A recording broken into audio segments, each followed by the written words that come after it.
கிருஷ்ணாசேந்தி. கம்சன் என்ற மன்னன் மதுரா நகரை ஆண்டு வந்தான். அவன் மக்களை கொடுமைப்படுத்தி பல பாவங்களை செய்தான். கம்சன் தன் சகோதரியான தேவகியை வசுதேவருக்கு திருமணம் செய்து கொடுத்தான். ஒரு நாள் கம்சன் இருவரையும் தனது தேரில் அழைத்து செல்லும் போது ஒரு அசரீரி கேட்டது. கம்சா, உன் சகோதரியின் வயிற்றில் பிறக்கும் 8வது குழந்தை உன்னை கொல்லும் என்று ஒலித்தது.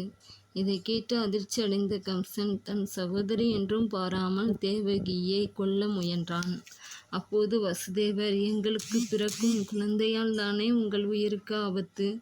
எங்களுக்கும் பிறக்கும் அனைத்து குழந்தைகளையும் உங்களிடம் ஒப்படைக்கிறேன் என்று உறுதியளித்தார்.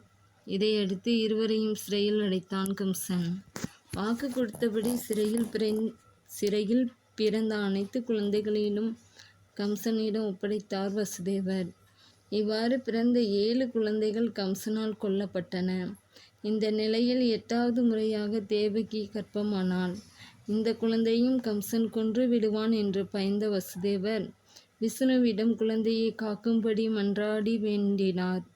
அன்று இரவு வசுதேவனின் கனவில் தோன்றிய விஷ்ணு, உனக்கு பிறக்கப் போகும் ஆண் குழந்தையை அதே நாளில் பிறக்கும் எனது தீவிர பக்தனான நந்தகோபனின் குழந்தைக்கு பதிலாக மாற்றி வைத்து அந்த பெண் குழந்தையை எடுத்து வா என்று கூறினார்.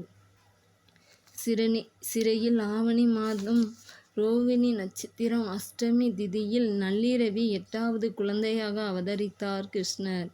கிருஷ்ணனின் மகிமையால் சிறையின் கதவுகள் திறந்தன. காவலாளிகள் மயக்கமடைந்தனர்.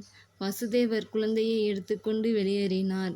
மழை பெய்து யமுனை ஆற்றி வெள்ளம் பெருக்கெடுத்து ஓடியது. அப்போது வசுதேவருக்கு ஆற்றை கடக்க யமுனை பாதை அமைத்து கொடுத்தது. வசுதேவர் குழந்தையை தன் தலைமேல் வைத்து ஆற்றை கடந்தார். அப்போது 5 தலை நாகம் குழந்தைக்கு குடையாக வந்தது.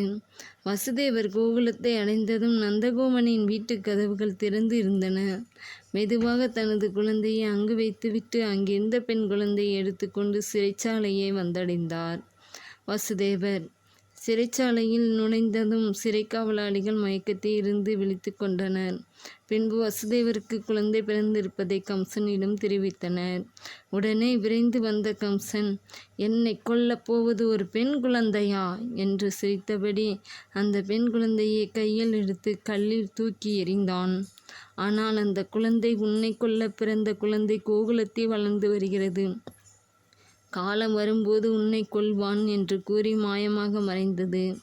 இதனால் அதிர்ச்சியடைந்த கம்சன் தனது பணியாட்களை அனுப்பி கோகுலத்தில் கிருஷ்ணர் இருப்பதை உறுதி செய்தான். பிறகு அந்த குழந்தையை கொல்ல பூதகி என்ற அரக்கியை அனுப்பினான். அந்த அரக்கி தன் மார்பில் விஷத்தை தடவி கிருஷ்ணருக்கு பால் கொடுப்பது போல் கொல்ல நினைத்தாள். ஆனால் கிருஷ்ணர் அந்த அரக்கியின் மூச்சுக்காற்றை நிறுத்தி கொன்றார்.